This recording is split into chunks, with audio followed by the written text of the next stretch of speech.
जादुई नारियल का पेड़। श्याम नाम का एक आदमी अपनी बीवी निशा और बूढ़ी माँ के साथ एक सुंदर वन नाम के गांव में रहा करता था। श्याम एक बहुत अच्छा इंसान था जो खुद से पहले दूसरों की मदद किया करता था। साथ ही अपनी रोजी रोटी और घर को चलाने के लिए श्याम नारियल पानी बेचा करता था। श्याम गरीब होने के बाद भी अपने घर वालों के साथ खुश रहता था। ऐसे ही एक दिन शाम रोज की तरह तैयार होकर अपने ठेले पर नारियल रखता है और उन नारियल पानी को बेचने के लिए निकल जाता है और अपने ग्राहकों का ध्यान अपनी ओर करने के लिए शाम आवाज लगाते हुए बोलता है, नारियल पानी वाले, नारियल पानी वाले, नारियल पानी के लिए ताजा ताजा नारियल पानी पी लीजिए। शाम की आवाज सुनकर शाम के पास लोगों की भीड़ जमा हो जाती है। ये सब उसके सामने बेच रहा पानी वाला उसको देखकर मन ही मन जलने लगता है और खुद से बोलता है, मैं यहाँ इतने सालों से ठंडा ठंडा पानी बेच रहा हूँ, पर फिर भी लोगों की भीड़ उस नारियल पानी वाले के पास ही रहती है। इस नारियल पानी वाले का कुछ तो करना पड़ेगा। पानी वाला ये सोच ही रहा होता है कि तभी एक बूढ़ा भिखारी उसके पास आता है और उससे बोलता है, बेटा, मैंने 2 दिन से कुछ नहीं खाया है। आज तुम मुझ गरीब की मदद करोगे तो भगवान तुम्हारी मदद करेगा। अरे तुमने 2 दिन से कुछ नहीं खाया है तो मैं क्या करूं? अब मैं तुम्हारा पेट थोड़ी ना भरूंगा। जाओ यहाँ से। तुम भिखारी को देने के लिए मेरे पास कुछ नहीं है। अरे बेटा, कम से कम पानी तो पिला दो। अरे बोला ना मैंने, तुम भिखारी के लिए मेरे पास कुछ नहीं है, कहीं और जाके भीख मांगो। ये बोलकर पानी वाला उस भिखारी को वहां से भगा देता है और शाम के पास जैसे ही भीड़ कम होती है वो खाने को बैठ जाता है। शाम को खाना खाते देखकर वो भिखारी उसको देखने लगता है। उस भिखारी को देखकर शाम अपना खाना लेकर भिखारी के पास जाता है और उसे बोलता है, क्या हुआ बाबा, आप मुझे ऐसे क्यों देख रहे हैं? आपको भी खाना खाना है क्या? अब हाँ बेटा, 2 दिन से भूखा हूँ। शाम भिखारी की बात सुनकर अपना खाना उस भिखारी को दे देता है और अपने बचे हुए नारियल पानी का ठेला लेकर घर के लिए निकल जाता है। पर रास्ते में उसके बचे हुए नारियल पानी भी बिक जाते हैं और रात को अपना ठेला लेकर शाम घर पहुंचता है, जहां वो निशा से कहता है, निशा, जल्दी से कुछ खाने को दे दो जब तक मैं माँ के पास बैठा हूँ। आज आपको खाने की इतनी जल्दी क्यों है? निशा के पूछने पर शाम निशा को सारी बात बताता है, जिसे सुनकर निशा मुस्कुराते हुए बोलती है, आपने बहुत अच्छा काम किया है जो उस बूढ़े भिखारी की मदद की।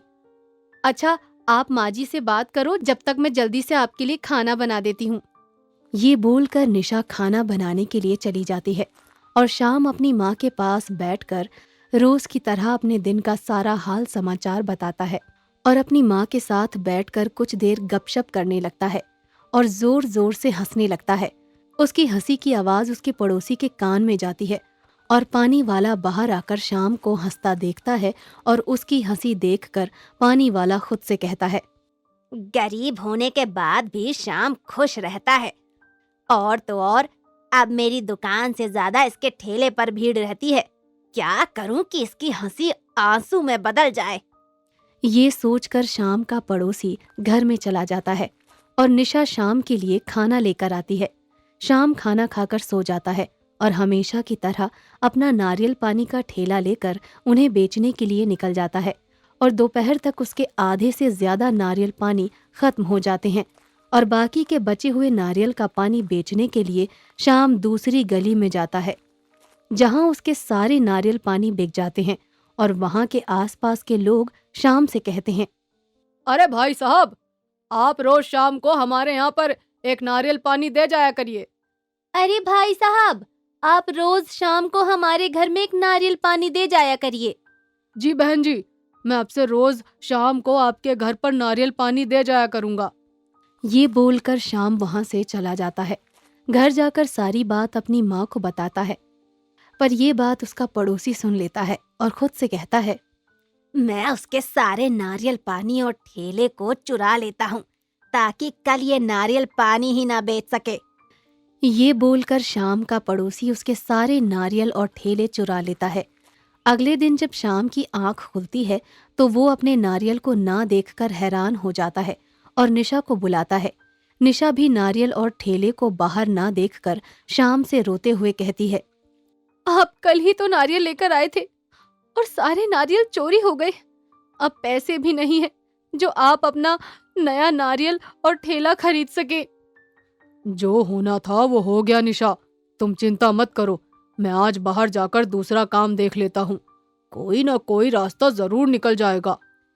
ये बोलकर शाम अपने जेब में कुछ पैसे लेकर काम की तलाश में निकल जाता है और पूरे दिन काम देखता है पर उसको कहीं काम नहीं मिलता। शाम को काम की तलाश में भटकता देख पानी वाला बहुत खुश होता है और शाम अपने पड़ोसी के पास जाकर एक पानी की बोतल लेकर एक जगह बैठ जाता है और एक बार फिर से वो बूढ़ा भिखारी वहां पर आ जाता है और शाम के पड़ोसी से पानी मांगने लगता है, पर पानी वाला उसको पानी देने से मना कर देता है और बूढ़ा भिखारी वहां से जाने लगता है। पर तभी शाम उसको रोक लेता है और खुद पानी ना पीकर उस भिखारी को दे देता है, जिसके बाद वो भिखारी शाम को एक नारियल का पौधा देता है। पर शाम भिखारी से कहता है, अरे बाबा, मेरे पास आपको देने के लिए पैसे नहीं है, इसीलिए मैं ये पौधा नहीं ले सकता। अरे बेटा, तुमने मुझ गरीब की प्यास खत्म की है, इसीलिए तुम मुझे कुछ मत दो। ये पौधा रख लो, ये पौधा रातों रात बड़ा हो जाता है। ये जादुई नारियल का पेड़ है। ये बोलकर भिखारी वहां से चला जाता है और शाम उस पौधे को लेकर घर आ जाता है और अपने घर के आंगन में लगा देता है। और अगले दिन जब उसकी आंख खुलती है तब वो देखता है कि वो नारियल का पौधा एक विशाल पेड़ बन चुका है जिसमें बहुत सारे नारियल हैं और शाम के बोलने पर वो पेड़ अपने आप शाम को इतने सारे नारियल उसके ठेले पर सजा देता है। ये सब शाम और उसका परिवार देखकर बहुत हैरान हो जाते हैं। साथ ही उसका पड़ोसी भी हैरान हो जाता है और वो शाम के पास आकर बोलता है, अरे जादुई नारियल का पेड़ तुम्हें कहाँ से मिला? अपने पड़ोसी के पूछने पर शाम उसको उस पेड़ के बारे में बताता है। ये सब जानकर पानी वाले को पता चल जाता है कि शाम गरीब होकर भी क्यों खुश होता है और वो अमीर होकर भी क्यों दुखी है। जिसके बाद शाम का पड़ोसी उससे माफी मांगते हुए उसको सारा सच बता देता है और शाम से कहता है, मुझे माफ करना श्याम भाई, मैंने जलन में आकर ये सब किया, पर अब मुझे सब समझ आ गया है। अपने पड़ोसी को माफी मांगता देखकर शाम उसको माफ कर देता है और उसका पड़ोसी भी शाम के प्रति अपनी घृणा खत्म कर लेता है